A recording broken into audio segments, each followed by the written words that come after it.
কলকাতায় এখন হাঁসফাঁস অবস্থা, একেবারে দম বন্ধ গরম। সবাই ভাবছেন যে কবে বৃষ্টি আসবে, এই আশায় সবাই রয়েছে। এই মুহূর্তে আমার কাছে এসছে আবহাওয়ার একটা বড় আপডেট। কি বলছে একটু দেখে নিই।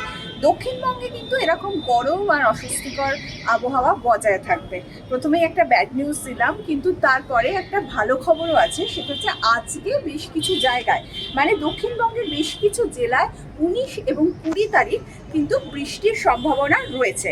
এবং তার মধ্যে যেটা ইম্পর্টেন্ট, সেই জায়গাগুলো কি কি? নদিয়া, বাঁকুড়া, ঝাড়গ্রাম, পুরুলিয়া এবং পশ্চিম মেদিনীপুর।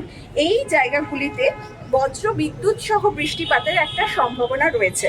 এবং 20 তারিখের পর থেকে কিন্তু বীরভূম, নদিয়া, মুর্শিদাবাদ এবং 2 বর্ধমানে কিন্তু বৃষ্টির সম্ভাবনা দেখা দিচ্ছে।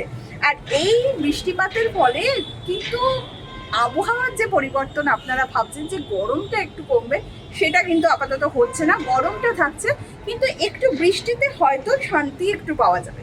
পশ্চিমের জেলাগুলো, যেখানে প্রায় মানে রোজই চোখে পড়ছে যে 40 ডিগ্রির ওপরে টেম্পারেচার ছুটছে, সেরকমই চলবে। 39-40 ডিগ্রির চারপাশেই থাকবে।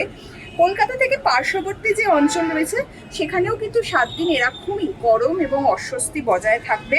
এবং 36 থেকে 37 ডিগ্রির মধ্যে তাপমাত্রা থাকবে 7 দিনের মধ্যে। কলকাতা এবং পার্শ্ববর্তী অঞ্চলে 2 দিন কিন্তু বৃষ্টি হতে পারে। সেই 2 দিনটা কবে সেটা বলা হয়নি, কিন্তু আগামী 7 দিনের মধ্যে বৃষ্টির সম্ভাবনা রয়েছে কলকাতায়। এবার দেখা যাক উত্তরবঙ্গের কি অবস্থা। উত্তরবঙ্গে কিন্তু ভালো খবর, 20 তারিখ থেকে বৃষ্টিপাতের পরিমাণ বাড়বে। বিশেষ করে দার্জিলিং, কালিম্পং, জলপাইগুড়ি, আলিপুরদুয়ার, কোচবিহারে বৃষ্টির পরিমাণ বেশি থাকবে। ওখানে গরমটা হয়তো অনেকটাই কম থাকবে। এই রইল আবহাওয়ার আপডেট।